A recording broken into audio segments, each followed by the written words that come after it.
Just a quick nightly update. Bitcoin, why it's suddenly down right now. And that, my friends, is because of a possible black swan event. The number keeps on growing every time I look at it. It used to be 5 billion when I was streaming. Now it's 7.2 billion. And the culprit, MT Gox. MT Gox owes around $9.6 billion to its creditors, and it's distributing these funds to an unknown wallet right now. Now, I do not think this unknown wallet is held by the creditors, of course, because I think they're just getting their distributions ready.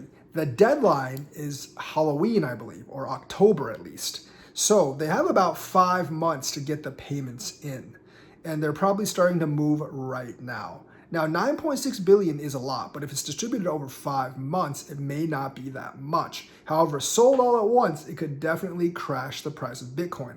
However, this is not MT Gox liquidating these funds. It is giving them to the creditors, and there's no guarantee that the creditors will sell most, if any, of these funds. My guess, of course, is, when you have $9.6 billion distributed in Bitcoin to individuals, some of them are going to sell. But if they sell over a multi-month period, it'll be a slight downward pressure, but it won't destroy the price of Bitcoin. So it depends on if they release it all at once, if these people sell all at once, or if there's any coordination on these sales. But it is an event that's big enough to maybe have an effect on the market, and therefore it could be a black swan event. Now, it's not going to be like that COVID thing where the price slices in half all of a sudden, unless they all decide to sell at once, which is, somewhat unlikely given that they're all sporadic people and they're not aligned together. They're like thousands of creditors to MT Gox, and this is from 10 years ago. My guess is some of them will actually want to keep the Bitcoins,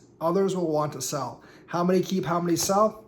I'm not really sure. We'll have to keep our eyes on it. Right now, all we have to do is watch Whale Watcher and see where the coins are going.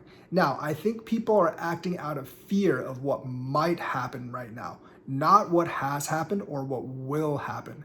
Of course, some people are just trying to front run and drop the market so they can benefit, but I'm not really sure how much more they can actually drop the market. They've dropped it at about 2%, but there is a lot of buying pressure as well. And remember, this isn't like, the MT Gox people selling this all of a sudden.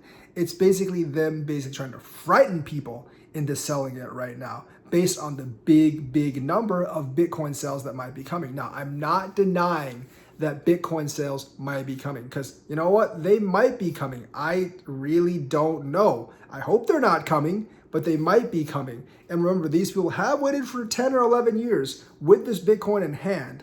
I'm not exactly sure if they're getting the reimbursement money back in Bitcoin or just getting the Bitcoin back, but it's over 100,000 Bitcoin, well over 100,000 Bitcoin that these people are actually getting. Do I think it actually...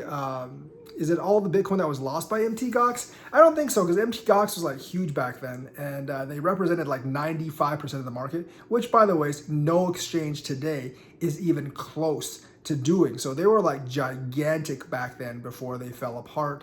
And so, there was obviously some kind of compromise, and the trustees are starting to pay back right now. Now, we've been talking about MT Gox paying back for about 2 years, but the final deadline is actually in October, and now they're actually starting to move huge amounts of coins, and they're going to start redistributing in probably waves. So you might see 1 or 2 waves over the summer where the price falls for a few days before coming back up, and we might be seeing the first one right now. Now, I'm not really going to play this game of selling and buying back.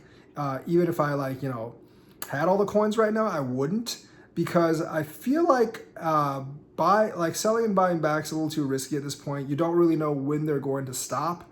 And I don't exactly know what date these distributions are. Looking at charts is not really going to help you with this stuff, because, they can just decide to drop on any date. I'm not exactly sure what the schedule is, and I'm not really sure if anyone knows exactly what the schedule is or if they've even determined on it. All I know is it's got to happen in the next 5 months. So there will be definitely some ups and downs.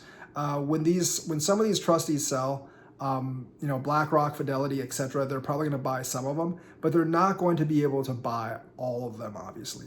So There's a lot to this. It's not as easy as it seems. It's very, very complicated process. $9.6 billion is a lot of money. And I do believe it'll force some downward pressure, maybe over the summer. And maybe when this gets over in October and into November and December, we can finally have that bull run. Now, it's only Bitcoin this time. It's not altcoins. But of course, we all know that altcoins do go down with Bitcoin. It's like the ETF was only for Bitcoin. This is really only for Bitcoin as well. Back in 2013, there weren't that many altcoins. And so people weren't really trading altcoins on MTGOX, I don't think. So that's the news for today. Let me know what you think. Like and subscribe, hit that bell notifications button. Thank you and have a nice day.